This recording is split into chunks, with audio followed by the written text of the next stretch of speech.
Buenas tardes, bienvenidos a todos al seminario Sociologías, que es organizado por la sección de Sociología del Departamento de Ciencias Sociales de la Universidad Católica. Este seminario, como ustedes saben, ha venido transcurriendo desde comienzos de este año, los días miércoles, buscando retomar la tradición en la disciplina de conversar, de conocer los trabajos de nuestros investigadores, de articular invitados internacionales para conversar con nosotros y sobre todo, además de articular la comunidad de sociología en la Universidad Católica, entre alumnos, profesores y otros colegas. Así que esperamos que, digamos, este seminario que ha tenido hasta ahora bastante éxito durante el año lo podamos seguir continuando el siguiente año. Hoy día tenemos el agrado, la alegría de tener con nosotros a un profesor de la casa, muy querido además, el profesor Martín Benavides, quien es profesor principal de la sección de Sociología del Departamento de Ciencias Sociales de la PUC. Él ha sido hasta muy recientemente ministro de Educación y previamente superintendente de la SUNEDU, y tiene un doctorado en sociología en la Universidad del Estado de Pensilvania y una larga carrera académica cuya mayor distinción creo es que ha sabido combinar, ¿no?, el análisis crítico, académico y también el análisis más aplicado que seguramente ha sido muy importante para su trabajo tanto en el ministerio como la SUNEDU. Y creemos que eso hace de alguna manera una articulación muy importante para nosotros entre una disciplina más analítica, académica y también el ejercicio profesional y práctico en el país, además para solucionar los problemas que nos interesan, en este caso el tema de la educación. Me faltaría tiempo para mencionar los trabajos académicos que Martín ha realizado. Creo que están todos bastante bien descritos en su página web de la PUC, que los invito a revisar. Creo que proporcionan una amplia gama, digamos, de análisis y trabajos sobre el tema educativo, el tema racial, también el tema de género en la educación, sobre todo relacionado a las niñas. Así que los invito a mirarlo. Y lo tenemos hoy día entonces para plantearnos su trabajo en 45 minutos, que es un poco lo que tenemos. Luego tenemos un espacio más bien de preguntas y comentarios que se hacen de manera híbrida, tanto a través de levantar la mano y hacerlo directamente en este espacio del Zoom, como las preguntas que se pueden hacer vía chat por Facebook o también por el Zoom. Así que dejo a Martín para poder empezar su exposición y repito nuestro agradecimiento y alegría de tenerlo en este seminario hoy. Bueno, muchas gracias Marisa por la presentación. Muchas gracias a la facultad, a la sección por la organización de esta mesa y por la invitación que me han hecho participar. También gracias a los estudiantes y docentes que se han conectado para escucharme el día de hoy, ¿no? Yo he organizado una presentación donde trato de plantear 5 o 6 temas relevantes de la sociología de la educación relacionados a temas de política educativa. He tratado de vincular la aproximación conceptual con las discusiones de política pública, ¿no? Y ciertamente en parte de ellos quizás tendrían ustedes que escuchar una voz de una persona que ha estado involucrada en algunos temas de lo que voy a hablar y por lo tanto En ese sentido, quiero hacer explícito que podría haber un sesgo por haber estado comprometido, digamos, con los temas de política educativa hasta épocas muy recientes, ¿no? Yo salí del ministerio hace 9, 10 meses, creo, y antes de eso estuve 3 años involucrados en política educativa, tanto en la Superintendencia Nacional de Educación Universitaria, 2 años como superintendente, y un poco menos de 9 meses como ministro, ¿no? Yo entré a la superintendencia el 2 de marzo del 2018, salí el 13 de febrero del 2020, que fui nombrado ministro, y a las 3 semanas vino la pandemia. Entonces es una historia particular la que me tocó, y quisiera compartir con ustedes algunos temas vinculados a esa experiencia en el marco de las reflexiones de la sociología y la educación. Y bueno, y estoy totalmente abierto a las preguntas que tengan sobre lo que voy a hablar o sobre cualquier otro tema relacionado a la educación peruana. Así que voy a compartir unas notas con ustedes para la discusión del día de hoy. Ahí está. Bueno, como ven ustedes, digamos, son algunas reflexiones desde la sociología y la experiencia de política pública sobre la educación peruana. En primer lugar, digamos, buena parte de la sociología y la educación, quizás las aproximaciones más relevantes que hemos tenido, que han hecho un vínculo más fuerte con la tradición de la sociología, vienen por el lado de este planteamiento de cómo hay una vinculación muy estrecha entre las desigualdades sociales, familiares, territoriales, contextuales, y las desigualdades educativas. Lo que nosotros observamos en el Perú es que esas desigualdades son persistentes, con pocas variaciones en el largo plazo. Esto quiere decir, digamos, que las diferencias en los resultados educativos, en el acceso a diferentes niveles de educación, sobre todo aquellos donde la expansión no es todavía universal, tiene que ver muy estrechamente con desigualdades existentes entre las familias y los contextos de las familias, ¿no?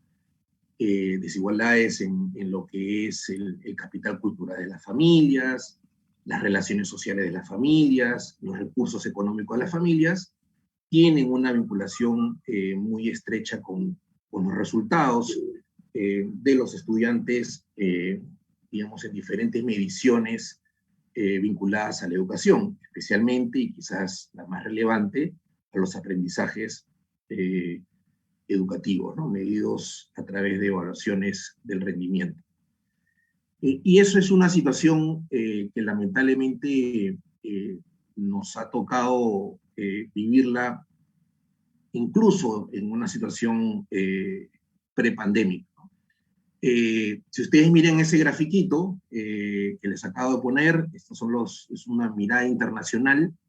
Si es que nos ubicamos en la parte de abajo del grafiquito, están países que tienen menores rendimientos en pruebas estandarizadas internacionales de educación. Ahí podemos ver a varios países de nuestra región, pero si nos ubicamos en el último casillero, vamos a ver a los países que presentan una relación más estrecha entre las desigualdades sociales y los rendimientos educativos. Y podemos ver que el Perú es un país donde de manera muy distinta a otros países, las desigualdades impactan muy fuertemente y muy directamente sobre los resultados educativos. Es decir, las diferencias entre los estudiantes en sus resultados educativos tienen que ver en parte importante en el Perú con sus diferencias en términos de su origen social, medido a través de su capital cultural, sus redes sociales o sus recursos económicos, como había mencionado, ¿no? Esta es una situación que ya experimentábamos el año 2019. Y si uno mira igual la última evaluación nacional de rendimiento educativo, lamentablemente no hemos tenido luego por la situación de la pandemia, en el año 2020, se hizo una evaluación de manera piloto, virtual, pero no fue, digamos, no tuvo el alcance de una evaluación nacional, ¿no? Como hemos venido teniendo antes. Esos resultados no han sido publicados, digo, los años 2020 y el año 2021 no tenemos todavía evaluaciones del rendimiento a la vista. Entonces, lo último que tenemos es lo del 2019. Y el 2019, por ejemplo, veíamos en secundaria, el nivel de secundaria, si uno combina el bloquecito rojo con el bloquecito gris, ese porcentaje agregado es el que está por debajo, digamos, de lo que sería el nivel en el cual se puede reconocer cierta adquisición de las competencias esperadas para ese grado. Y podemos ver que, por ejemplo, el año 2019, en segundo grado de secundaria, casi el 90% de los estudiantes rurales, es 9 de cada 10, no tenían al final del año, al final del año 2019, las competencias necesarias para el grado. O sea, digamos, casi el 100% de los estudiantes rurales habían pasado por el sistema educativo sin aprender lo que tendrían que haber aprendido. Y eso ocurre tanto en lectura, como ven ustedes en el grafiquito, como en matemáticas, que es también el gráfico que está a continuación, ¿no? Donde tenemos que aproximadamente igual casi un 90% de los estudiantes de secundaria de zonas rurales no adquirieron las competencias necesarias. A diferencia de los contextos urbanos, donde los porcentajes son igualmente importantes, pero son bastante menores que en las zonas rurales. O sea, había una desigualdad importante prepandémica que no habíamos logrado, digamos, controlar, ¿no?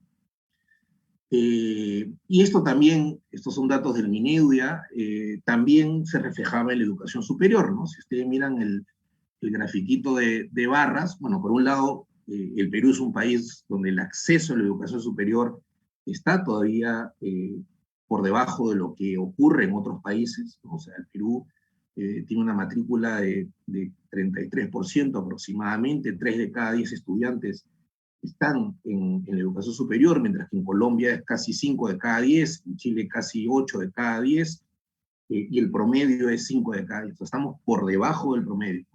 Pero incluso ese promedio aún esconde disparidades muy importantes. Miren la diferencia, ustedes miren la diferencia entre los estudiantes las personas de 17 a 24 años del quintil 1 y del quintil 5. Esa brecha, digamos, de 54% de matrícula en el quintil expresado en la línea roja, el quintil 5, y el 12% que está en el quintil 1. Entonces, hay brechas muy fuertes en el sistema educativo. El Perú es un país en ese sentido que no ha logrado, digamos, revertir estas desigualdades. Esto es algo que se ha mantenido como tal en diversos años, ¿no? Las desigualdades no han variado, hemos mejorado quizás en acceso, hemos mejorado incluso en rendimientos promedios en comparación a pruebas del año 2012, 2013, el año 2015 y 2016, avanzábamos un poquito de manera comparada en las pruebas PISA, pero las brechas en el Perú, digamos, se han mantenido bastante estables, ¿no? Y bueno, eso también tenía que ver en parte con las condiciones de estudio en las cuales que tenían los estudiantes peruanos, ¿no? Y si uno piensa, estos son datos del año 2019, ¿no? Vemos que 6 de cada 10 familias no tienen internet, 2 no tenían internet, 4 no tenían radio, y en zona rural, que es la de abajito, en naranja, 9 de cada 10 familias no accedían a internet, ¿no? 5 no accedían a TV y 3 de cada 10 familias no accedían a radio. O sea, la radio tenía una expansión mucho más importante que la televisión, y la televisión mucho más importante que la internet en zona rural, ¿no?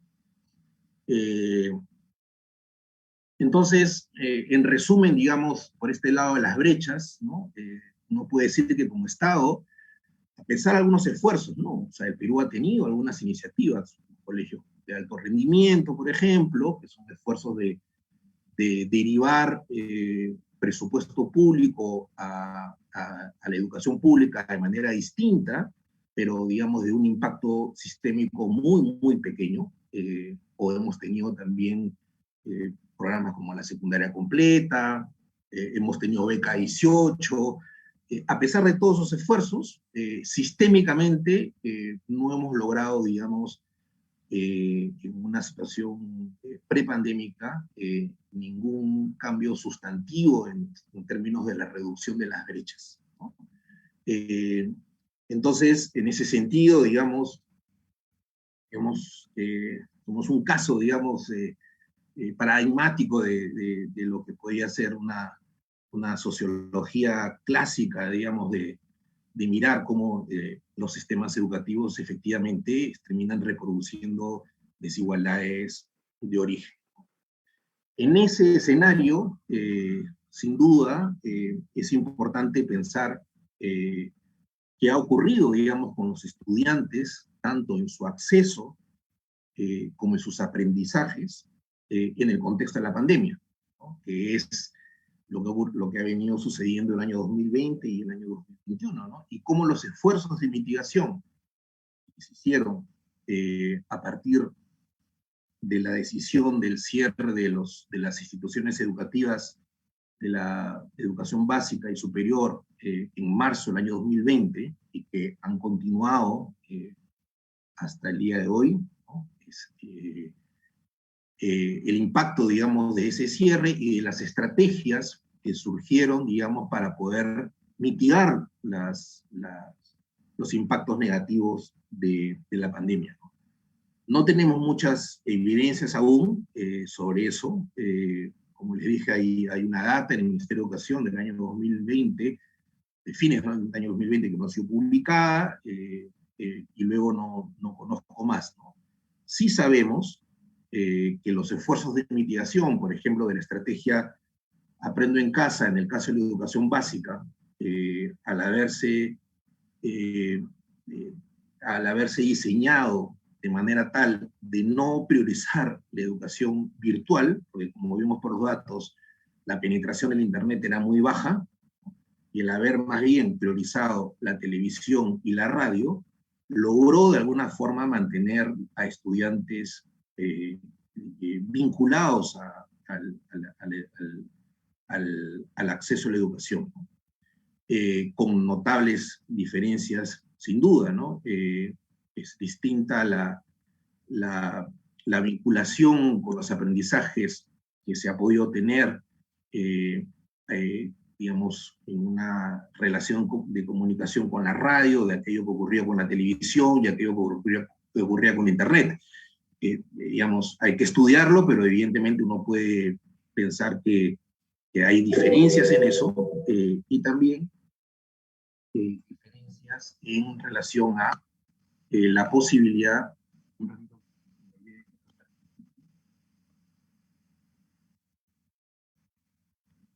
diferencias también en la posibilidad de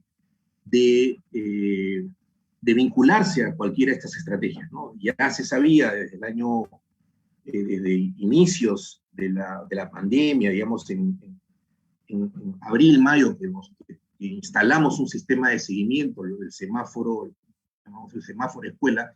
Nosotros sabíamos que llegábamos al 96% de las familias, pero no al 5% de las familias. Y el 5% de las familias eran cifras, digamos, que podrían ser 300.000, 400.000 estudiantes, y es sin duda bastante, ¿no? La cantidad de estudiantes que no estuvieron conectados a ninguna de las tres estrategias de comunicación, ni internet, ni radio y televisión, por las mayores dificultades en sus contextos, sobre todo rurales, y a ellos, digamos, se les trató de acercar digamos, el derecho a la educación a partir de la distribución de material. Pero sí se ha sabido, digamos, que ahí no se llegó, ¿no? Y claro, los resultados del año 2020 en relación a la interrupción de los estudios señalan que hacia fines de año, hay que mirar ahora el 2021 que dicen esos datos, pero teníamos que más o menos un 4% de los estudiantes, en los datos que yo he conocido hasta octubre del año 2020, habían interrumpido sus estudios, ¿no?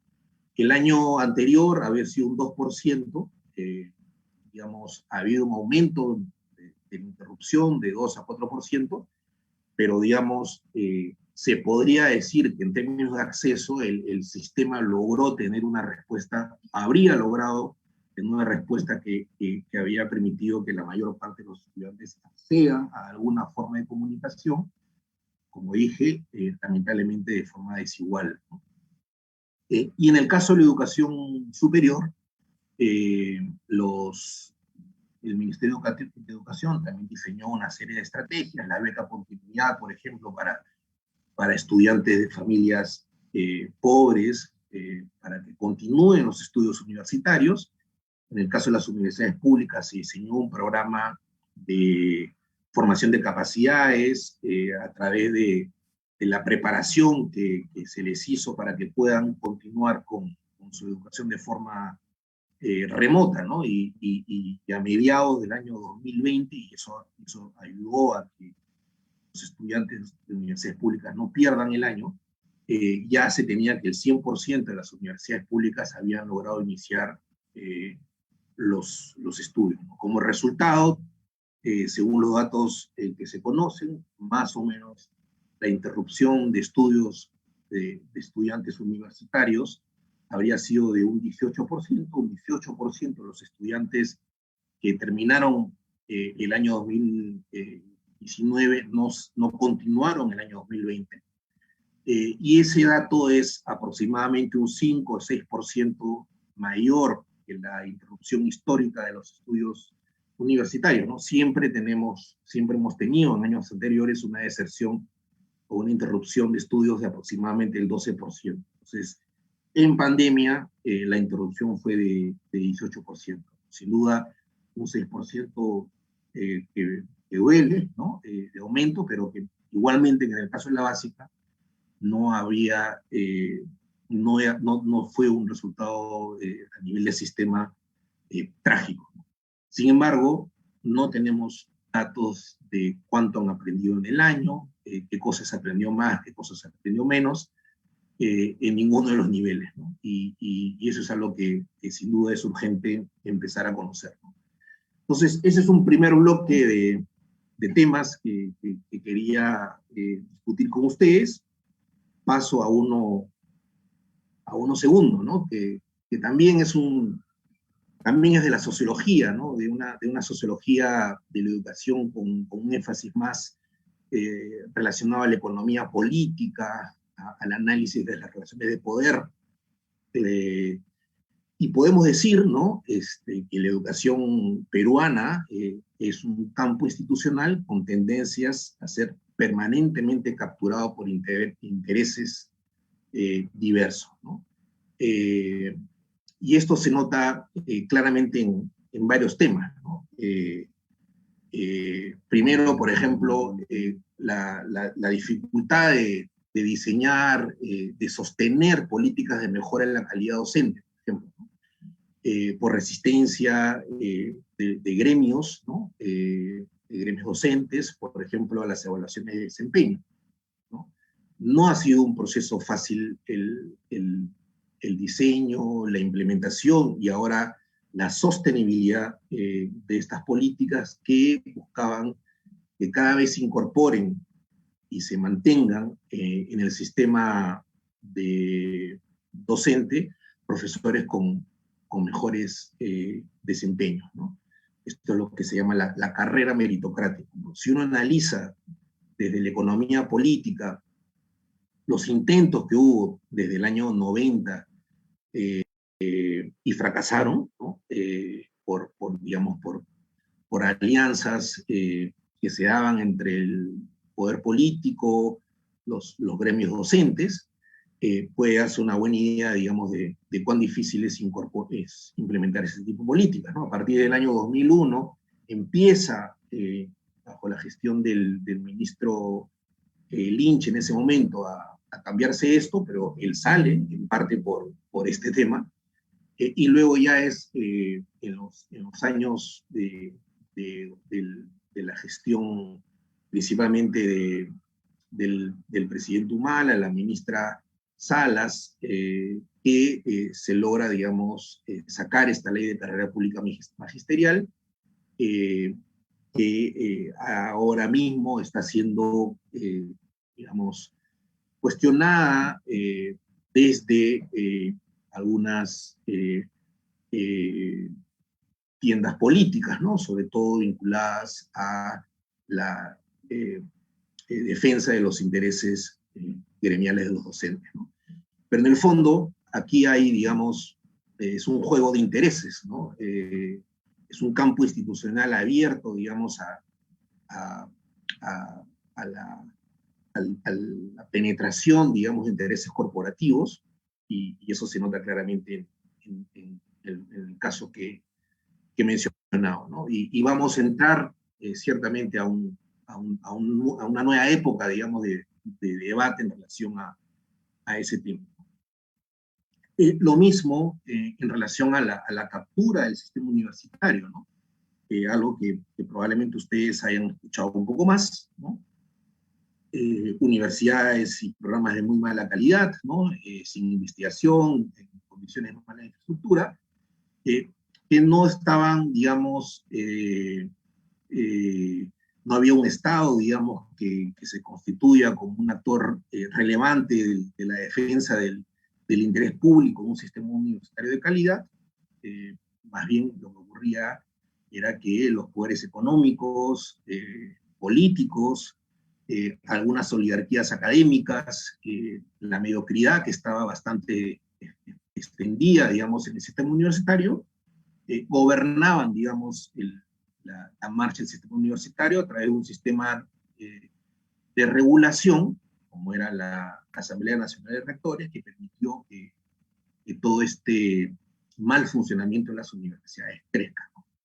Y bueno, y eso hizo, digamos, que se convierta el ámbito de la educación universitaria como un ámbito de mucha discusión pública, de muchos intereses, tratando, digamos, de tener lo que empezaba a ser una reforma, ¿no? Un intento, digamos, de ordenar el sistema universitario hacia lo que nunca debió dejar de ser, pero habían estas resistencias, estas alianzas, digamos, entre rectores de universidades, partidos políticos, grupos universitarios, que capturaban, digamos, el sistema universitario. Entonces, ahí hay otro ejemplo de este segundo punto que he mencionado.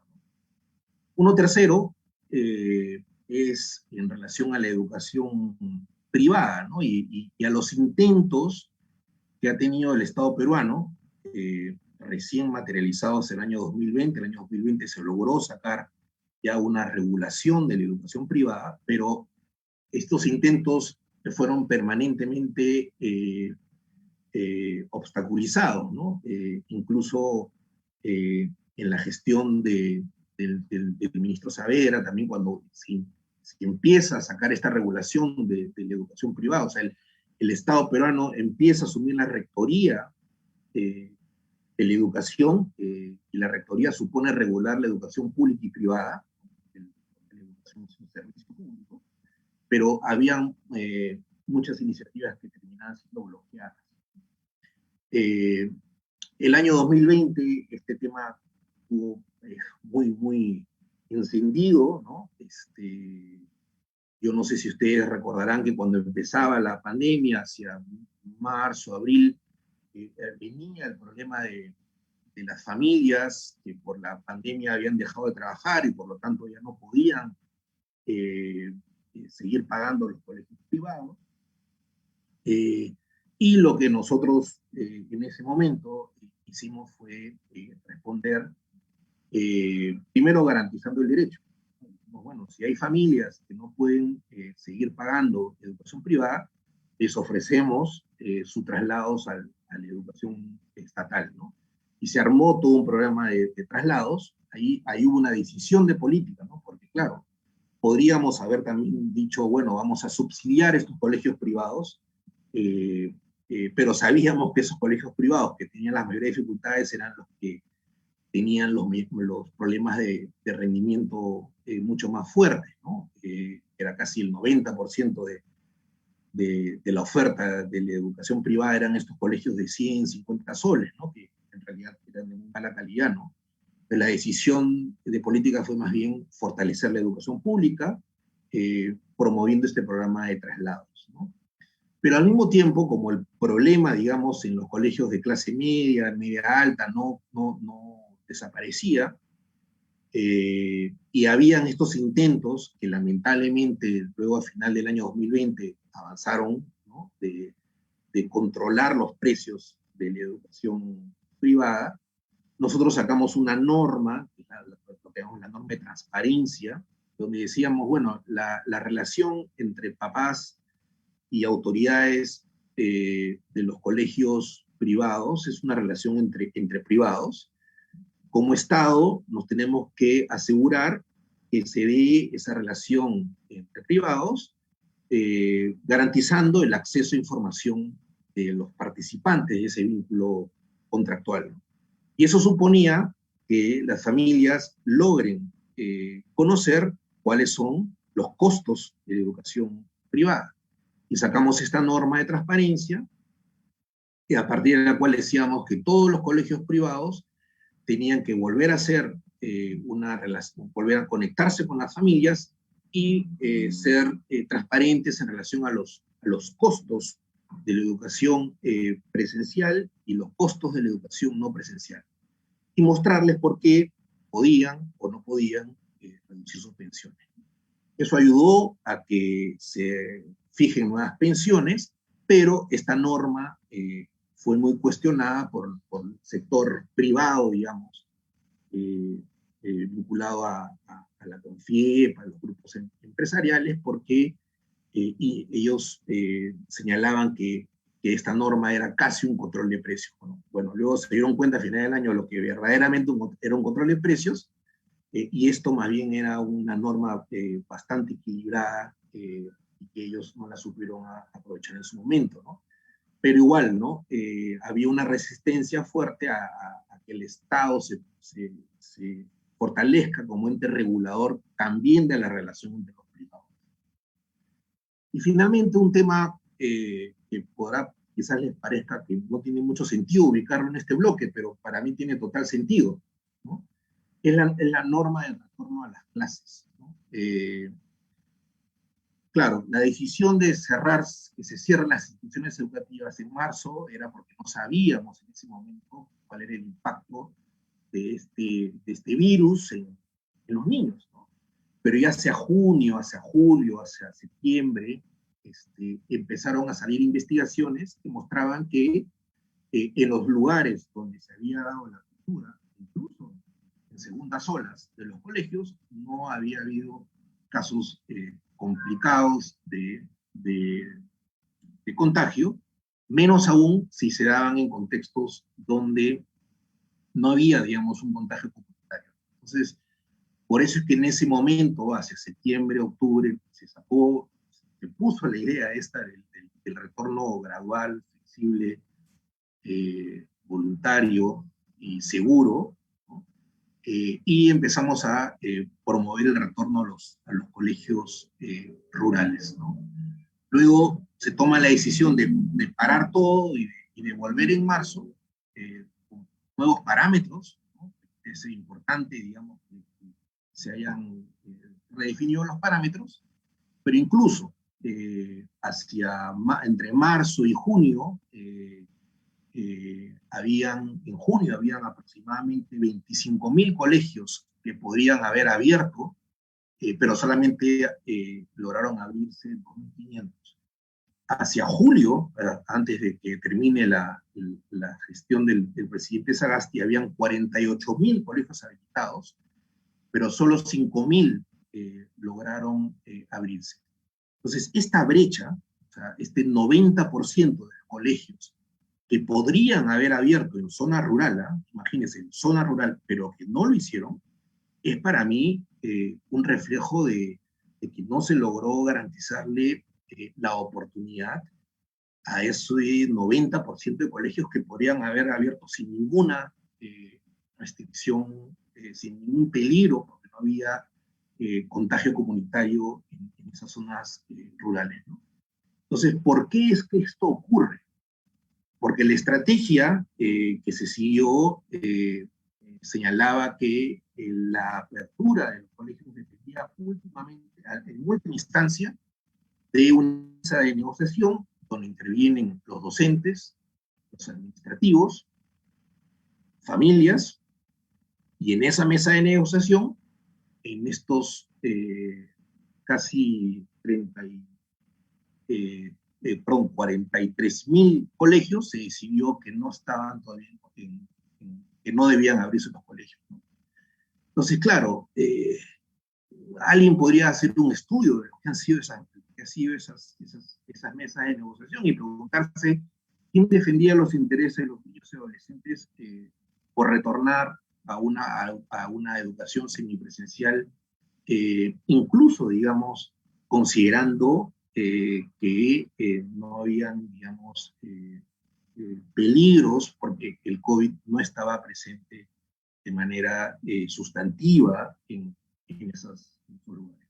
Entonces, acá también creo yo que podemos ver que, digamos, si yo pienso que la finalidad de la educación es el niño y el adolescente, no se cumplió, digamos, con ese fin.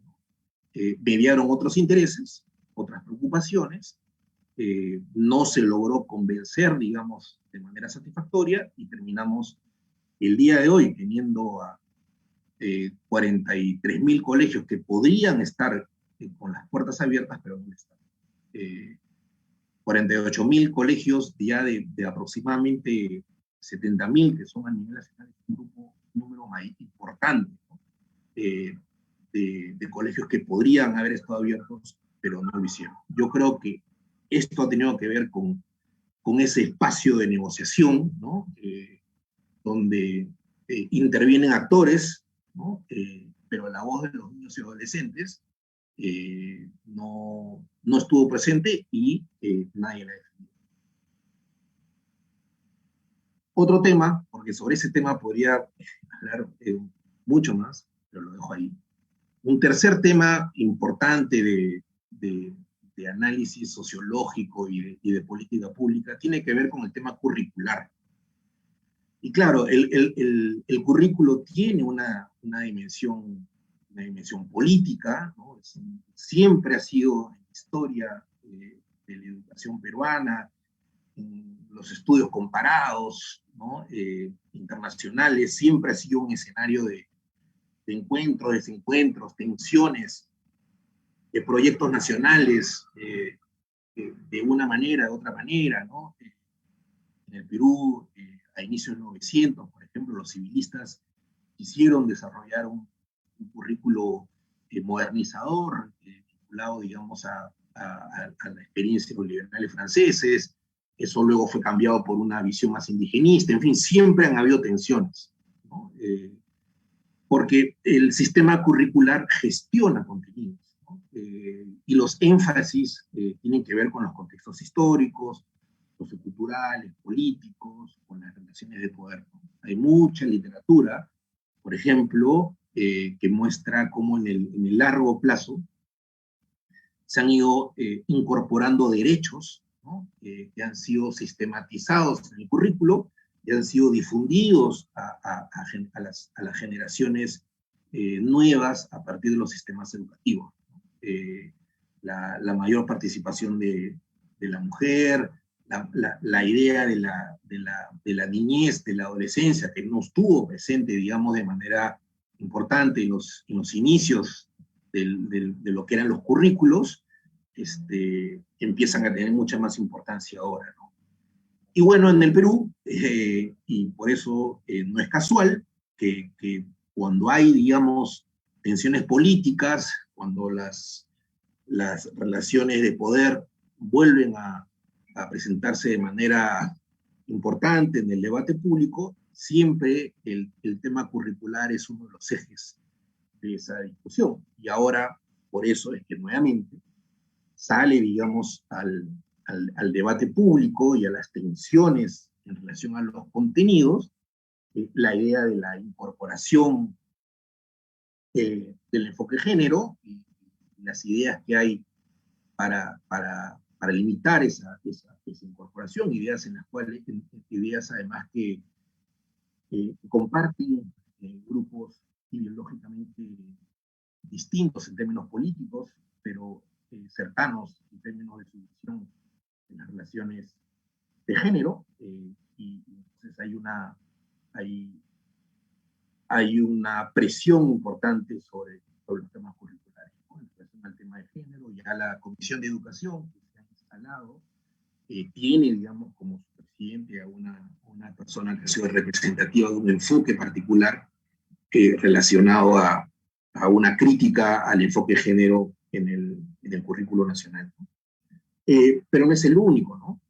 También hay discusiones sobre el retorno de la educación cívica como curso distinto frente a una apuesta que se ha hecho en el currículo peruano de que hay un enfoque más transversal de la ciudadanía, que no tenga que ver con un único curso, sino con distintas áreas a través de este enfoque de competencias. Entonces hay una tensión, y ustedes pueden escuchar las noticias y rápidamente se van a dar cuenta de lo que estoy hablando. Y un tercer tema de discusión es, digamos, quién define los contenidos de los currículos, ¿no? Cuánto efectivamente tienen que tener elementos nacionales, ¿no?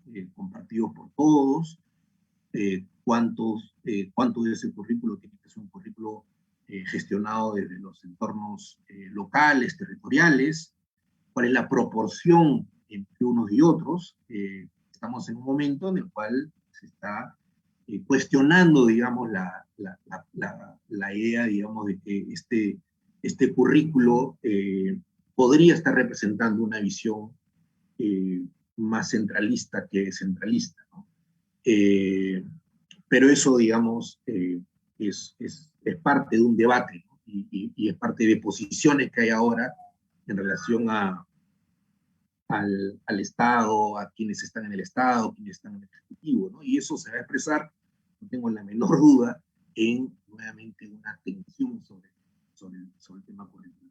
Es un tema muy importante del currículo, y hay una sociología del currículo es muy extensa. Hay corrientes institucionales que analizan el currículo, que digamos, las posibilidades de hacer tesis e investigaciones sobre este tema son muchas. En cuarto lugar, ahí está. También, digamos, es importante reconocer que hay distintos niveles, ¿no? Entre lo que es el diseño y la implementación de una idea de política educativa. Y eso es algo que normalmente los que hemos estado en política educativa olvidamos, ¿no? O sea, una cosa es una literatura que habla del currículo intencional, digamos, la intencionalidad del gestor de política pública, ¿no? Es decir, vamos en esta línea, ¿no? Es un tema, Otro es cómo se implementa eso en las aulas, el currículo implementado. En esa implementación intervienen mucho las condiciones locales, los lugares de implementación. Y otro asunto es lo que efectivamente se aprende de esos currículos, ¿no? Donde no solamente interviene la intencionalidad, la implementación, sino también aquello que durante mucho tiempo se llamó el currículo oculto, ¿no? Este conjunto de ideas previas que tenemos las personas, ¿no? Estas culturas, digamos, con las cuales nosotros llegamos a los contextos educativos, que también podrían moderar, digamos, estas ideas de política educativa. Entonces, hay varios filtros, hay varios niveles, digamos, de concepción, intermediación entre lo que se piensa y lo que finalmente llega, ¿no? Y eso es algo que es evidente, por ejemplo, en los temas curriculares, ¿no? Digamos, hay una muy escasa implementación de lo que ha sido el currículo de competencias. Esta idea del desarrollo de la idea crítica en los docentes ha sido casi, digamos, de una proporción muy limitada. La idea de generar autonomía en los estudiantes también, aunque en este contexto de pandemia, forzados por las circunstancias, es que ha habido, digamos, una mayor difusión de la idea de la autonomía de los estudiantes. Podría esto haber cambiado. O, por ejemplo, digamos, los temas de digamos, la distribución de instrumentos tecnológicos, pero luego salen noticias que no se usan de acuerdo a lo esperado, porque no se manejó bien ese nivel territorial. Entonces, hay mucha literatura que analizan estos filtros, ¿no? Estas filtraciones, digamos, de la política educativa en función a distintos contextos, a distintas culturas, a distintas situaciones, digamos, escolares. Hay una literatura que, por ejemplo, llama la gramática de la escuela, ¿no? Las escuelas tienen una gramática, ¿no? de relaciones que de alguna manera moderan, influencian la forma como se implementan las políticas a ese nivel, ¿no? Los lugares importan muchísimo para saber, digamos, el éxito o no éxito de determinadas ideas de política, ¿no? Entonces, un cuarto tema muy importante. Y bueno, y para acabar con una idea más positiva, ¿no? de todo esto, y no pesimista, a pesar, digamos, de que hay mucho escepticismo sobre la posibilidad de hacer reformas en el Perú, pero hay un caso, ¿no?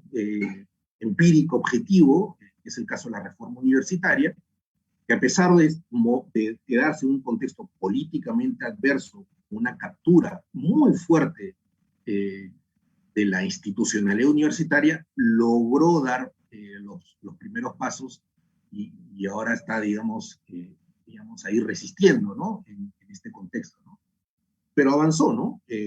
Hubo una teoría de cambio detrás de esta reforma, cambiar las reglas de juego para separar las universidades de las organizaciones criminales, porque eran organizaciones criminales, empresariales o los malos usos de la autonomía académica que también existían, ¿no? Y cambiar la manera de regular todo ese sistema, dándole la rectoría al Estado a través del diseño de un mecanismo de licenciamiento de universidades y de supervisión de las mismas que permitía garantizar que las universidades cumplían condiciones básicas de calidad y de legalidad. Y eso que aquellas universidades que no garantizaban condiciones básicas de calidad no puedan tener la autorización de funcionamiento, y aquellas universidades o programas que no tenían la autorización y estaban funcionando ilegalmente tengan que irse, digamos, de la oferta y sean sancionadas por el regulador, ¿no? Y claro, hubo ciertamente mucha oposición, porque como le dije, había una captura, ¿no? Y bueno, sería interesante estudiar, digamos, alguien quizás podía digamos, estudiar este caso, ¿no? Pero, digamos, yo doy tres ideas, ¿no?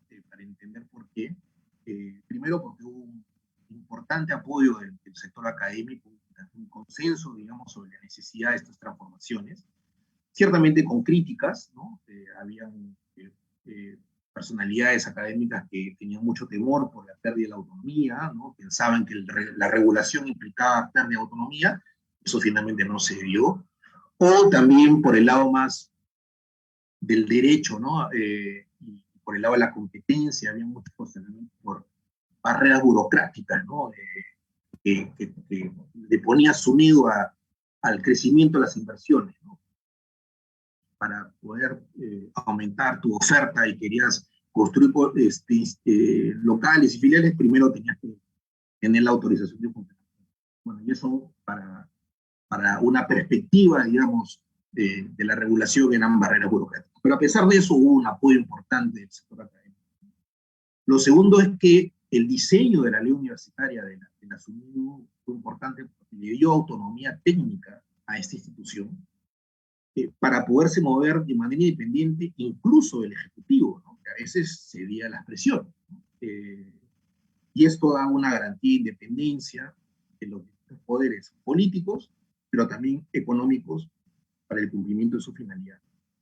Y finalmente hubo una opinión pública favorable, porque valoraban, digamos, que en este contexto donde nadie cumplía la ley, ¿no? Donde había corrupción, donde había malos usos de los recursos públicos, había una institución que buscaba que se cumpla la ley, y había una alta valoración del cumplimiento de la ley y del carácter técnico de las decisiones. Esto es absolutamente sesgado porque yo he tenido que ver, y lo digo con transparencia.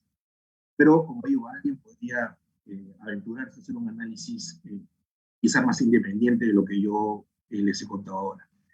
Simplemente quiero terminar invitándolas a que se bajen este librito, ¿no? Que está ahí.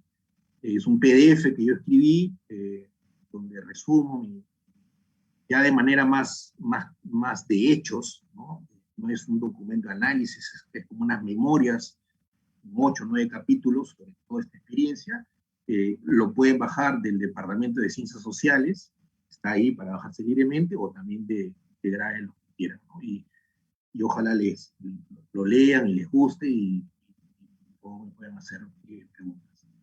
Bueno, eso era lo que yo quería compartir con ustedes y quedo atento a preguntas que tengan. Muchas gracias. Muchas gracias, Martín, por tu presentación. Gracias también por respetar el tiempo. Eso nos da espacio ahora para hacer preguntas, levantar comentarios. Yo solo quería hacer una pequeña, tal vez retomar de algunas cosas que has dicho que me parece que pueden animar la discusión. Creo que muy interesante la manera en cómo has dividido tu exposición, planteándonos el tema, ¿no? De lo poderosa que es la educación, ¿no? Como mecanismo de reproducción de la desigualdad, sobre todo además en países, tú decías el Perú como un caso paradigmático, ¿no?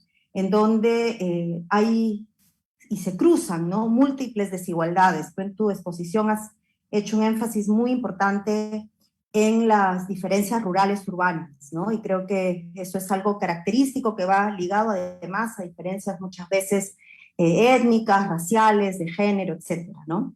Creo que también esta segunda entrada, que es muy interesante para nosotros desde la sociología de la educación como un campo de disputa, ¿no? Del poder político entre actores, ¿no? Mirado más desde un cruce con la economía política, ¿no? Y yo más bien creo que es bien interesante el ejemplo que planteas sobre el retorno a las clases. No me parece, como tú lo has dicho, para nada extraño que vaya ahí, ¿no? Porque tiene que ver con la voz de los actores y los intereses de los actores, en este caso unos actores además que políticamente no están representados, que son los niños y los jóvenes, y que además se junta, digamos, se cruza con una discusión más amplia que estamos teniendo en qué hacemos con estos actores, la naturaleza, los niños, ¿no? Todos estos tipos de intereses que no tienen, digamos, una representación política interesante. Y creo que el último tema, ¿no? Esta idea de la plausibilidad de las reformas estatales, ¿no? También, digamos, pone la discusión de la educación en una discusión más amplia, ¿no? Que tiene que ver con cómo las reformas no solamente requieren, digamos, cambios técnicos o habilidades técnicas, sino sobre todo también habilidades políticas, ¿no? De poder, digamos, negociar y encontrar oportunidades para poderlas sacar adelante. Así que yo diría que ahí nos has planteado, digamos, una área amplia de temas para discutir y conversar, así que ahora me toca solamente recoger, digamos, estas preguntas y tenemos ya la mano levantada de nuestro decano. Carlos Eduardo, te escuchamos. Gracias, Marisa. Mil gracias por la presentación tan completa de Martín. Yo tenía 3 preguntas muy puntuales, Martín, si me permites. La primera es, el mundo rural es un mundo muy heterogéneo, entonces tu dato, por razones de tiempo, obviamente, compara lo urbano con lo rural, pero mi pregunta es, ¿qué tan heterogénea es la calidad de la enseñanza rural? Tenemos escuelas rurales de buena competencia y qué factores las distinguen de las demás para poder focalizar no el tema territorial, sino el tema de calidad en función no solamente de la ruralidad, sino de factores más finos. Sería mi primera pregunta. La segunda es, ¿qué pasa con la educación inicial? Creo que has hablado un poco de la educación inicial, me parece fundamental entender que la educación inicial es el cimiento. Demográficamente, la fecundidad está bajando muy rápidamente, entonces hay muchos, yo en mi trabajo de campo he encontrado como antropólogo que hay muchas escuelas iniciales que están cerrando porque no hay niños suficientes. ¿Cuál es tu propuesta al respecto? Y la tercera, más de la trivia política, es ¿cuál es tu opinión sobre el ingreso libre a las universidades públicas que ha anunciado el gobierno de Castillo? ¿No? ¿Cómo piensas? A mí me suena como una medida muy populista, pero ¿cuál sería tu reacción a esa propuesta? Gracias, Marisa. Muchas gracias, Carlos Eduardo. Martín, ¿te parece si recogemos un par de preguntas más? Si hacemos en una rueda. Gracias. No sé, ¿quién más levanta la mano? Estoy revisando el chat para mirar si hay alguna otra pregunta. No he recibido tampoco por mi chat.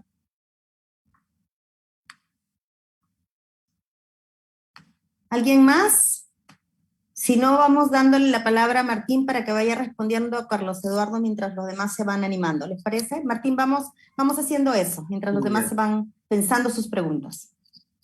Bueno, 3 preguntas, digamos, cada una para una discusión larga, ¿no? Pero muy importante, ¿no? Quizás empiezo por la última, la del ingreso libre. Miren, yo lo que pienso es que lo que el Estado tiene que garantizar es aumentar el acceso a la educación superior y, en segundo lugar, que ese acceso se dé en condiciones de calidad.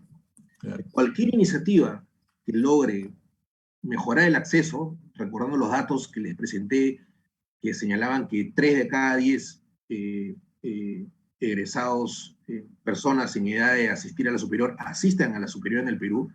Estamos por lo menos 20 puntos por debajo del promedio de la región, ¿no? Entonces hay un problema de acceso importante. Entonces cualquier iniciativa que logre combinar ambas cosas va a ser positiva. Lo que creo que debería considerarse es que, y creo que el Ministerio ya ha dado algunas ideas en esa línea, con las cuales yo estoy en principio de acuerdo. Una cosa es el ingreso libre y otra cosa es el ingreso universal. Y esto tiene que ver con que uno podría buscar que, por ejemplo, los mejores estudiantes de las secundarias públicas, estudiantes pobres, no tengan, por ejemplo, las barreras de acceso que no les permite, digamos, acceder a alguna forma de educación superior, universitaria, y acercarles a ellos la posibilidad de, dependiendo, digamos, de sus orientaciones, puedan ir hacia un instituto público de buena calidad o una universidad pública de buena calidad, ¿no? En principio eso me parece que es correcto. El tema es hasta cuánto puedes hacer crecer la oferta para responder a una demanda, ¿no? Y ahí viene el otro elemento, que es el elemento de progresividad, ¿no? Digamos, aumentar las vacantes en la universidad pública es un proceso complejo, ¿no? Nosotros del año 2020 logramos un financiamiento para aumentar 15.000 vacantes en el año 2021, pero solamente se lograron aumentar 6.000, ¿no? Porque las universidades públicas no lograron garantizar condiciones de calidad para 15.000, sino solamente para 6.000 estudiantes, ¿no? Entonces, en la medida en que se dé, digamos, esa combinación entre estudiantes contexto de pobreza, de buen desempeño, que puedan acceder directamente a las universidades, creo que es una buena propuesta, ¿no? Eso es muy distinto de ingreso libre para todos, creo que esa no es la narrativa, y ocurre, digamos, en varios países, ¿no? En varios países la secundaria y la superior están más cerca de lo que está en el Perú, ¿no? Los resultados de la secundaria permiten, digamos, estudiantes ir hacia, o a la secundaria o al bachillerato, hacia un tipo de universidades u otro, o hacia institutos en algunos casos, y creo que se puede avanzar en esa línea, ¿no? De tratar de construir un sistema de evaluación de desempeños en cuarto, quinto y secundaria, que permita identificar estudiantes en contexto de pobreza que tendrían que tener el derecho a entrar, digamos, libremente a una universidad pública o instituto público de buena calidad, al mismo tiempo que vas mejorando, digamos, la oferta de universidades, ¿no? Entonces, en la medida en que esto de ingreso libre sea, como han dicho, y creo que está correcto, ¿no? Que sea focalizado a determinados estudiantes, que sea progresivo, porque la universidad pública y los institutos públicos no pueden responder tan rápidamente, me parece que es una medida correcta y que va en la línea de todo lo que es el proyecto de mejorar la educación universitaria pública, ¿no? O sea, un elemento importante de la reforma universitaria es darle otra vez la calidad que siempre ha debido tener la universidad pública, ¿no? Y ser una institución, digamos, que pueda efectivamente garantizarle oportunidades a los estudiantes en contexto de pobreza que están en condiciones de ir a la educación universitaria, ¿no? Entonces, ahí hay varias ideas vinculadas a eso que también se pueden conversar, ¿no? La educación inicial, lamentablemente, yo creo que es la más golpeada, efectivamente,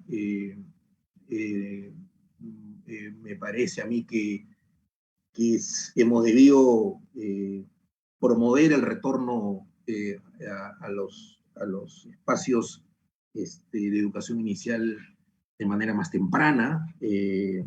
Creo que hay que hacer un intento, digamos, de dar mucha fuerza en lo que vienen adelante a cómo van a funcionar, digamos, los centros de educación inicial, ¿no? Y de hecho hay varios que se han cerrado y ahí nuevamente, así como lo ha habido, digamos, en la educación básica, la responsabilidad del Estado de ver cómo amplía su presencia para absorber a estos estudiantes que han dejado, digamos, de vincularse con alguna forma, digamos, de educación inicial, ¿no? Y claro, también es un nivel mucho más demandante de la presencia de papás y mamás, y claro, cuando ha habido el retorno de las actividades laborales, es donde se han presentado más problemas. Entonces, hay un problema, la mayor deserción, digamos, yo hablé de un 4% en promedio, pero creo que ha sido más o menos de 6% en el caso del inicial, ¿no? Es el nivel donde más deserción ha habido, lamentablemente, en la época de la pandemia, ¿no? Y sí, tienes toda la razón, digamos, así, hay contextos rurales diversos y también contextos urbanos diversos, ¿no? Claro, he puesto los dos, digamos, de manera muy general, pero sabemos que, por ejemplo, en zonas urbanas hay una heterogeneidad muy grande, ¿no? Hay contextos, digamos, de los niveles socioeconómicos más bajos que han pasado mucho peor en la pandemia, digamos, en términos de poderse vincular con alguna de las estrategias de aprender en casa, y lo mismo, digamos, en los contextos rurales, ¿no? Y por eso es que la idea, digamos, de que el retorno empiece con los contextos rurales más alejados, donde está la menor presencia, digamos, de docentes de forma permanente, y que probablemente sean donde hay los mayores problemas de calidad, debieron tener la opción número uno, digamos, en el retorno, como efectivamente se ha venido dando, ¿no? Entonces, totalmente de acuerdo, hay ruralidades, ¿no? Así como hay distintos contextos urbanos, en contextos urbanos importa muchísimo el nivel socioeconómico de las familias para diferenciar entre ellos. En los contextos rurales, yo creo que el tema de la distancia, de las condiciones geográficas, es probablemente la que más influye, ¿no? Y la que no permite que, por ejemplo, docentes mejor preparados se dirijan, digamos, hacia esos contextos para un shock de calidad más importante, ¿no? Muchas gracias, Martín. Mira, tenemos ya una ronda de preguntas nueva para complementar las preguntas de Carlos Eduardo. Y voy a empezar por la pregunta que hace Robin Cabañón. Robin dice, muchas gracias por tu presentación, Martín, y por hacernos compartir tu experiencia en la gestión pública. Tu ponencia nos abre muchas reflexiones. Efectivamente, la crisis ha puesto en evidencia las desigualdades educativas existentes. En el caso de los alumnos y alumnas que emigraron de Venezuela en los últimos años, pregunta, ¿se ha podido trabajar acciones más específicas durante tu periodo como ministro para frenar la vulnerabilidad de los niños y adolescentes ya visibles antes de la crisis sanitaria? Esa es la pregunta de Robin. Luego tenemos otra pregunta de Milán González, que está relacionada también a la educación inicial básica, ¿no? Alternativa, dice, ¿cuál es la situación de la educación básica alternativa? ¿Qué reformas ha podido llevar el Minedu? La pandemia también ha golpeado duramente a este sector. Carla Gabriela López pregunta, hola a todos y todas, muchas gracias por la exposición. Mi pregunta es la siguiente. Partiendo de la poca participación y representatividad de niños y niñas y adolescentes en las decisiones de políticas públicas, desde el Ministerio, ¿cuáles son las oportunidades de diálogo que se tienen con esta población o si existe algún plan en marcha? Y finalmente, Manuel Danmer pregunta, pensando que muchas y muchos estudiantes están conectados, es muy útil la organización que nos propones en 5 puntos para conversar. En esa línea, quizá preguntarte si pudieras ahondar en algunos temas pendientes o que sean una oportunidad de línea de investigación, me imagino de tesis, también está pensando Manuel, y especialización para estudiantes interesados en el tema de educación. Y una pregunta final ya, porque si no tienes muchas al mismo tiempo, de Arnold Mejía Velarde. Dentro del sistema educativo podemos ver una desvinculación entre la educación básica y la educación superior. ¿Qué mecanismos se podrían plantear para atender ese puente que hoy en día son las academias? Me imagino que se refiere a las preuniversitarias, las que terminan siendo funcionales para ese fin.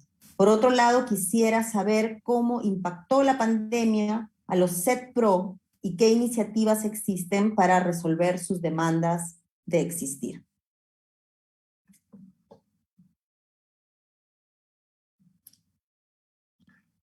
Bueno, sí. La educación es así, ¿no? Hay varios temas.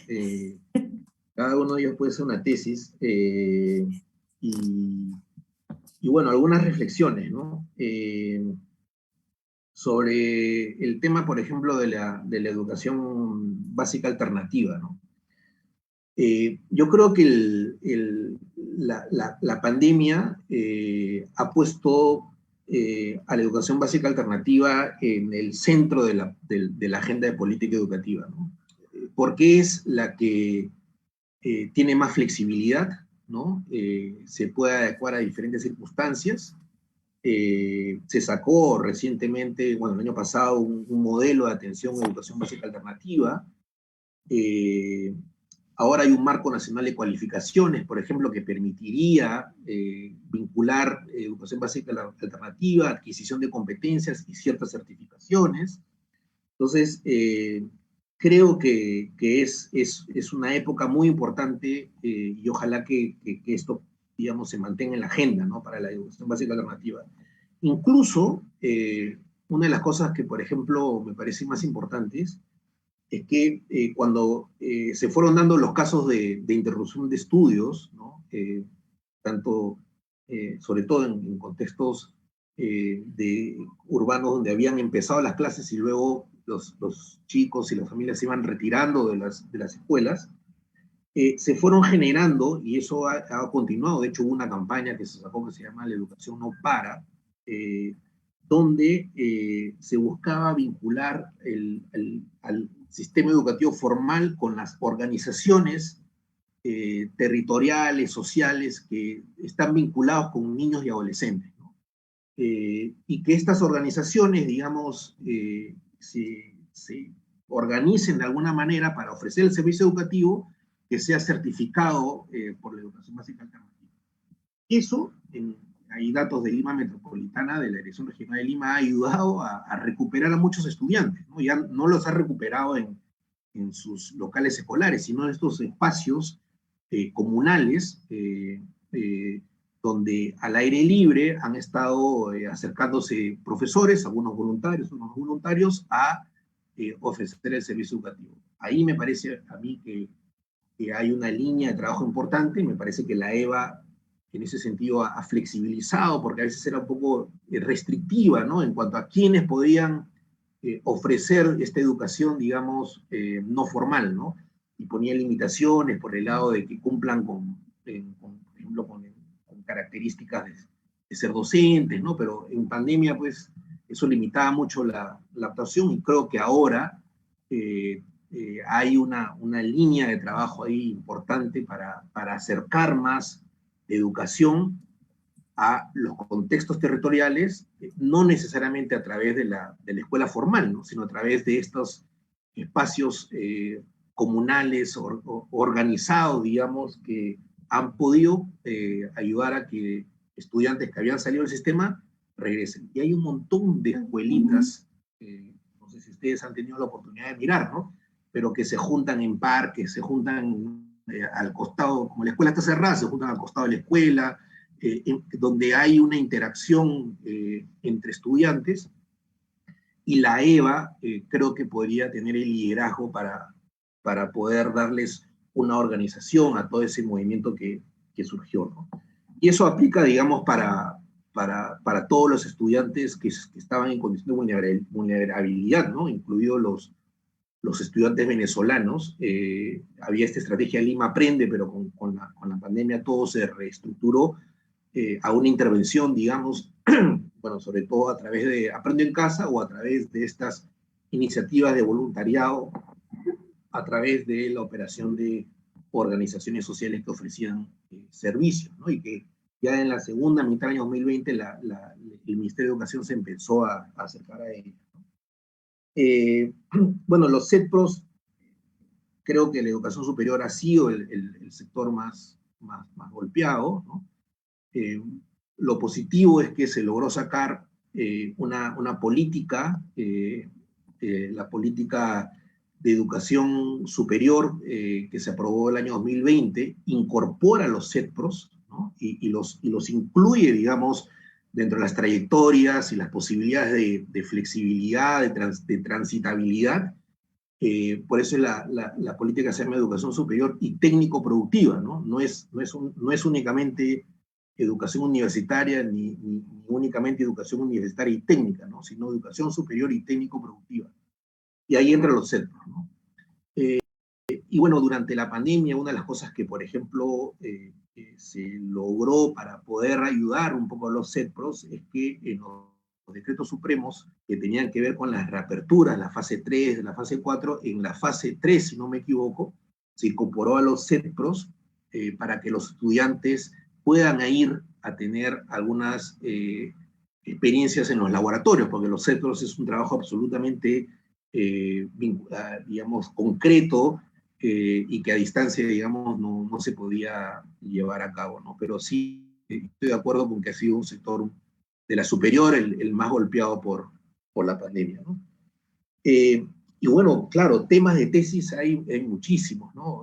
A mí me gustaría, por ejemplo, armar, y bueno, acá está Maritza, ¿no? Que tiene mucha experiencia en términos de estudios sobre el Estado, sobre capacidad del Estado, ¿no? Pero en mirar el sector de educación como un caso emblemático de capturas y de negociaciones y de relaciones de poder, digamos, en distintos niveles, ¿no? El nivel nacional, ¿no? El nivel de las reformas, pero también a nivel local, ¿no? Con este ejemplo, digamos, digamos, este dato tan duro, ¿no? Que de 48.000 escuelas que podrían haberse abierto y los estudiantes podrían haber accedido de manera semipresencial, solamente 5.000 lo han hecho, ¿no? ¿Por qué? Yo estoy claro en que acá ha habido un problema de negociación, ¿no? y de representación de intereses de un grupo que no estuvo, y ya en una opinión más personal, ¿no? Para mí el Ministerio de Educación no puede ser un habilitador, pues, ¿no? No es un semáforo, ¿no? Tiene verde, arranca, rojo, para, ¿no? Sino tiene que ejercer un liderazgo en defensa de los derechos de aquellos que tienen menos representación, sobre todo, ¿no? Entonces, hay temas relacionados a eso y muchos temas ahora vinculados a lo que es la relación entre educación secundaria y educación superior, ¿no?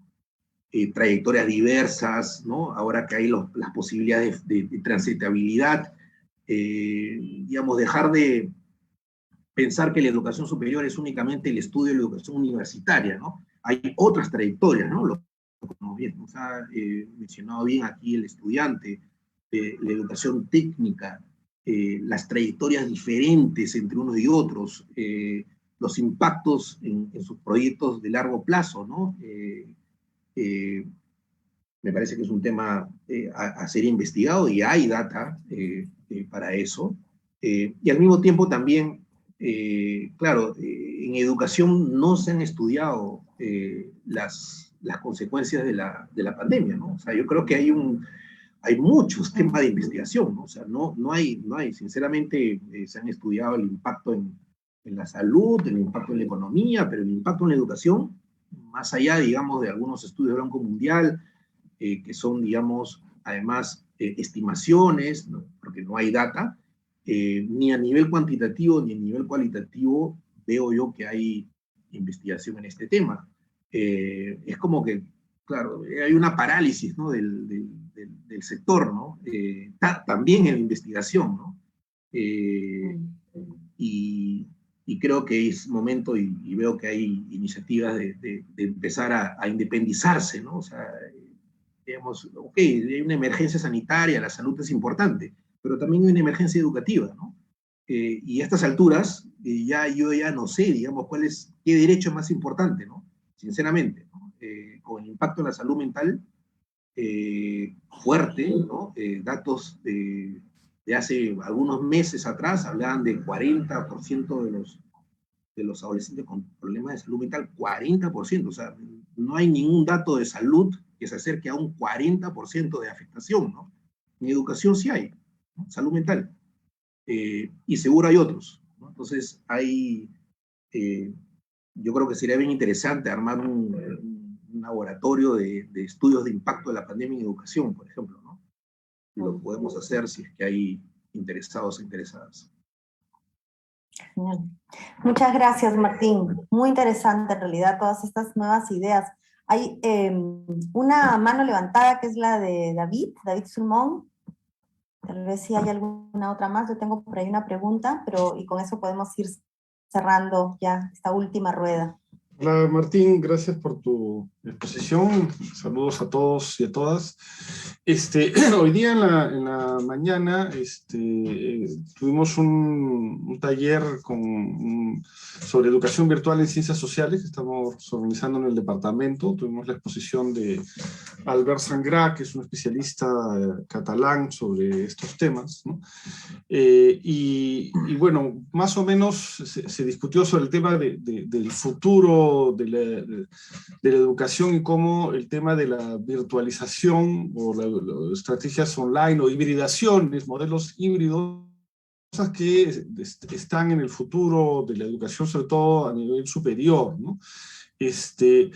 ¿Cómo desde tu experiencia en SUNEDU, porque la regulación de la ley universitaria en SUNEDU respecto de educación online digamos, la relega como a una educación aparece, no lo dice, pero aparece como de menor calidad, ¿no? Y cuando el tema no es, o sea, se puede hacer una educación virtual de buena calidad, pero eso también requiere que las instituciones estén preparadas para eso y que no se venda el gato por liebre, ¿no? Entonces, pero también requiere cierta capacidad de los reguladores y los decidores de política de, digamos, salirse de modelos tradicionales, ¿no? ¿Cómo ves tú esta capacidad que puede haber desde tanto el Estado como de las universidades de innovar y de avanzar en diseños híbridos que garanticen una calidad, o sea, primero la calidad de cualquier proyecto educativo, ¿no? ¿Cómo, de tu experiencia, cómo lo ves? ¿O hay una posición muy tradicional al respecto? Martín, antes de responder, yo tenía dos preguntas chiquitas, ¿no? Bueno, las respuestas pueden ser más amplias, pero me encantaría saber tu opinión. Me da la impresión que el análisis comparado, digamos, de los países en términos de políticas educativas es algo que también nos hace falta, ¿no? Muchas de las cosas que tú dices a mí me generan muchas preguntas, como por ejemplo, ¿es solamente en el Perú o hay algunos otros países en donde hay actores privados, digamos, de educación superior tan fuertes, ¿no? Con intereses tan armados, digamos, ¿no? ¿Es el Perú un caso enigmático en este tema o digamos otros países también han desarrollado ese tipo de sectores, ¿no? Y igual por el otro lado, tú hablabas de la dificultad de la evaluación de los profesores, ¿no? Y de, digamos, pensaba yo también en sindicatos, digamos, que tienen mucha dificultad de poder negociar temas de evaluación y capacitación, ¿no? ¿Cómo es eso a nivel, digamos, latinoamericano, ¿no? ¿Se da de la misma manera, de manera tan antagónica, tan complicada o se presenta de otras formas, ¿no? Y lo otro que estaba pensando que tiene que ver con la pregunta de David y que últimamente en las redes ha habido mucha discusión sobre el tema del retorno a las clases, ¿no? Esta idea de retornar, sí, ¿no es cierto? Pero ¿cómo retornamos pensando también en los más vulnerables, ¿no? En la situación, digamos, de que justamente en los colegios urbanos, tal vez con menos oportunidades de sanidad, disposición, digamos, de local, espacios, ¿no? Aire, ¿no? Pero al mismo tiempo, digamos, cómo pensamos que también vamos a tener que convivir con la pandemia por muchos más años, ¿no? Y eso tiene que ver, o sea, la pandemia no se va a acabar, digamos, el próximo año. Y es tal vez tenemos que empezar a educar a los niños en otra nueva forma de compartir el espacio educativo, ¿no? Y nosotros también como profesores y en la universidad. Entonces, tal vez deberíamos como dejar de hablar del regreso, ¿no? Sino más bien como una nueva convivencia en las aulas, ¿no? Dada que nuestra realidad ya es distinta y vamos a tener de alguna manera más que retornar a una nueva normalidad, construir, digamos, nuevas formas de convivir con esta nueva realidad que tenemos, ¿no? Entonces, por ahí va un poco también mi... Sí, miren, toda la ley universitaria en realidad se piensa en buena parte como un mecanismo para poder sacar del sistema a las instituciones universitarias de mala calidad, ¿no? O sea, digamos, eso fue el énfasis, digamos, de la ley, ¿no? En ese sentido, con un contexto donde ya salieron esos, entre comillas, malos jugadores, evidentemente hay que pensar en innovaciones a la ley universitaria también, ¿no? O sea, de eso estoy completamente de acuerdo, ¿no? Y por ejemplo, el tema de la educación virtual efectivamente es uno de los temas, ¿no? La buena parte de las instituciones universitarias que no lograron su autorización de funcionamiento no lo hicieron porque su oferta era virtual, ¿no? Y de muy mala calidad, ¿no? Y para eso la ley y la regulación de SUNEDU fue muy efectiva, ¿no? Digamos, en poner los estándares de manera tal que de no llegar tenían que dejar de funcionar, ¿no? Pero ya con la pandemia y mirando lo que ocurre en el mundo, ¿no? ya empiezan a haber, digamos, algunas diferenciaciones, ¿no? Por ejemplo, esta idea de que una cosa es la educación remota y otra cosa es la educación virtual, ¿no? La respuesta a la emergencia era una educación remota, ¿no? Vamos a ver cómo hacemos, digamos, para poder dar el servicio de la mejor manera, pero eso no es una educación virtual, ¿no? Una educación virtual supone una gestión, una organización diferente, ¿no? Y ya a partir de eso, a mediados del 2020, o creo que un poco antes, se hacen modificaciones a la ley, ¿no?, universitaria, donde, por ejemplo, se permite el funcionamiento de programas de educación a distancia con un porcentaje de créditos mayor del que la ley señalaba, y se le pide a la SUNEDU que modifique su regulación para poder efectivamente supervisar un funcionamiento de calidad de la educación a distancia que se venía dando en las universidades, ¿no? Ese es un proceso que todavía está en desarrollo. La SUNEDU ha buscado adaptar su regulación, probablemente todavía tiene que seguir en el camino de la innovación, pero ya en los nuevos modelos de licenciamiento ya hay una incorporación importante en este posible nuevo modelo de licenciamiento, donde la educación a distancia tiene un lugar central, ¿no?, a diferencia de lo que era anteriormente, ¿no? Y hay un conjunto de condiciones básicas de calidad vinculadas a la educación a distancia. Entonces, el regulador también está aprendiendo, ¿no?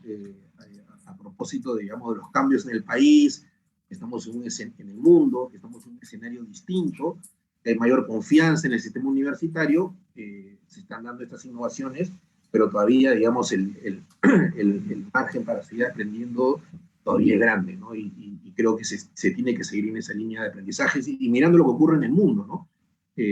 Donde ya las mejores universidades están, muchas de ellas, cómodas, digamos, con educación ya no remota, virtual, ¿no? Y más bien preguntándose si es que van a regresar a la presencialidad o el funcionamiento de los modelos híbridos.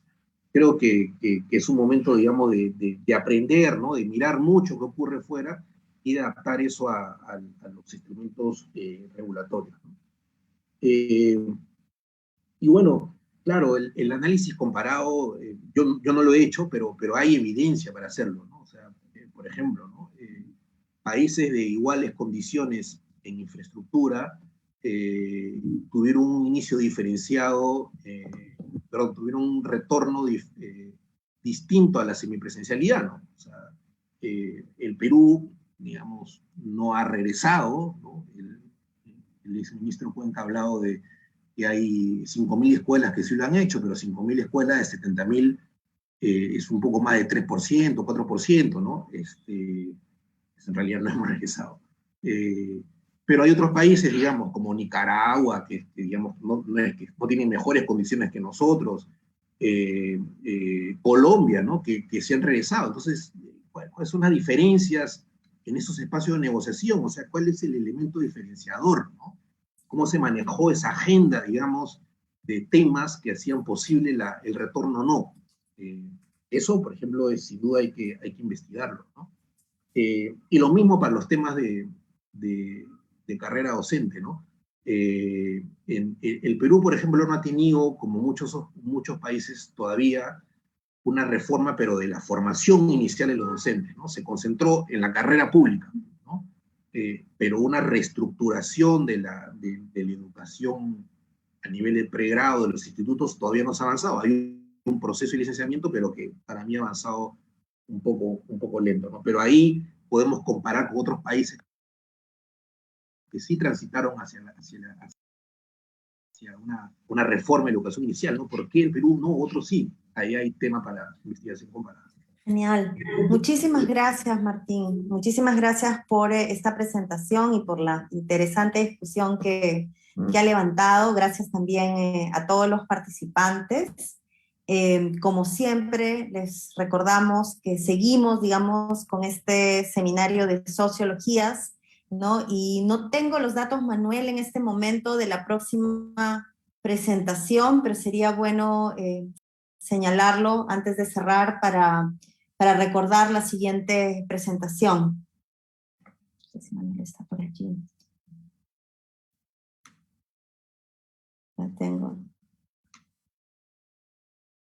Bueno, en todo caso, el 22 de septiembre, me dicen, perfecto. El 22 de septiembre, Modesto Gallo, colega sociólogo de la Universidad Diego Portales de Chile, con un trabajo interesantísimo sobre la cultura. Así que, distinción y cultura de élite en Chile, un tema muy, muy interesante.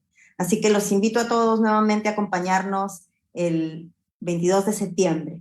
Y vamos a estar publicándolo por las redes, en Facebook, en la facultad, en el Departamento de Ciencias Sociales, el departamento que además ahora tiene Twitter, Facebook, página web, así que estamos con muchos más instrumentos para difundir todas estas actividades. Muchas gracias a todos, ¿ah? Un aplauso y muchas gracias, Martín, nuevamente por tu presentación.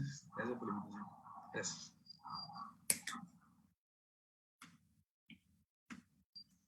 Gracias.